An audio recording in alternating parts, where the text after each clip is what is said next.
Hey everyone, welcome back to the Phoenix Project channel. Today we are tackling a big one: how to handle a stressful or nerve-wracking conversation like a pro, whether it is delivering tough feedback, firing someone, or even navigating personal conflicts. These situations can feel overwhelming, but they do not have to be. By the end of this video, you will know exactly how to prepare for the conversations using stress inoculation, how to build awareness to stay calm under pressure, and how to avoid falling into cognitive traps. Let's dive in.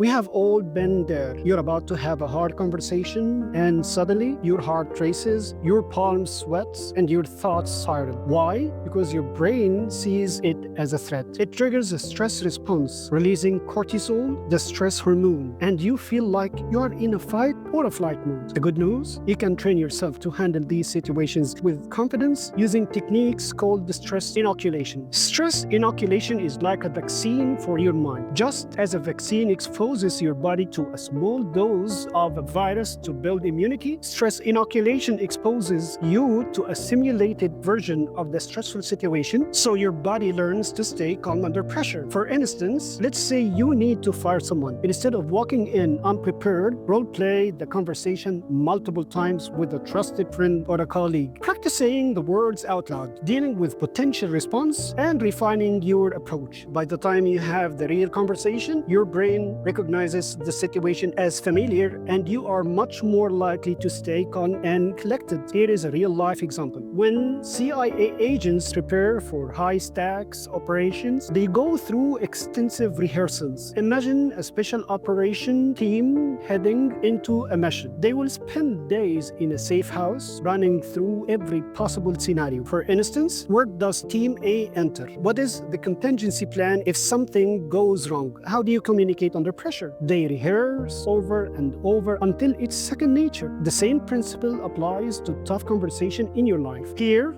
the manager practices various scenarios. What if the employee gets defensive? What if they cry? What if they accept it calmly? The goal is to refine your words and body language until you feel confident and prepared. Now, here is a second piece of the puzzle: awareness. It's not just about practicing, it's about recognizing what makes these conversations hard for you personally. Ask yourself, do I avoid conflict because I value harmony? Am I afraid of hurting someone's feelings? Do I let guilt or fear dictate my actions? When you are aware of your emotional triggers, you can prepare for them. For example, if guilt is your weakness, remind yourself before the conversation that being honest and direct is ultimately kinder than avoiding the issue. Also, watch out for manipulative tactics during these conversations. For instance, someone might tap into your guilt to make you change your mind, use fear or urgency to pressure you. If you recognize these tactics, you can pause, breathe, and respond thoughtfully instead of reacting emotionally. Let's talk about something that trips all of us up: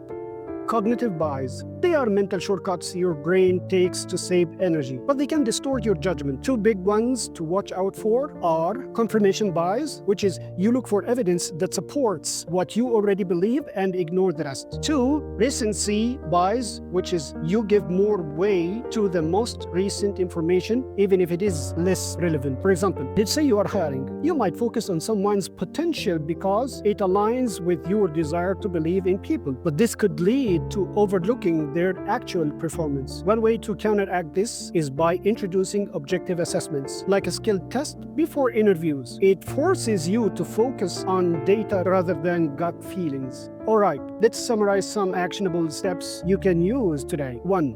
Role-play the scenario. Practice your conversation multiple times with someone you trust. 2. Write a script. Prepare key points you want to communicate and anticipate potential response. 3. Be aware of triggers. Reflection on what makes the situation hard for you and plan how to handle those emotions. 4.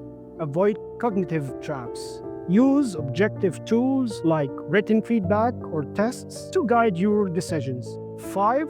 Stay calm, take deep breaths, and slow down your speech during the conversation to maintain control. Stressful conversations are never easy, but with the right preparation, you can handle them with confidence and grace. Now, I want to hear from you. What is one stressful conversation you have been dealing? Share it in the comments and I will give you some tips. If you found this video helpful, hit the like button, subscribe to the channel, and share this with someone who needs it. Let's master these skills together. Thanks for watching, and I will see you in the next video. I'm Dr. Mohammed Farid, and this is the Phoenix Project channel. See ya.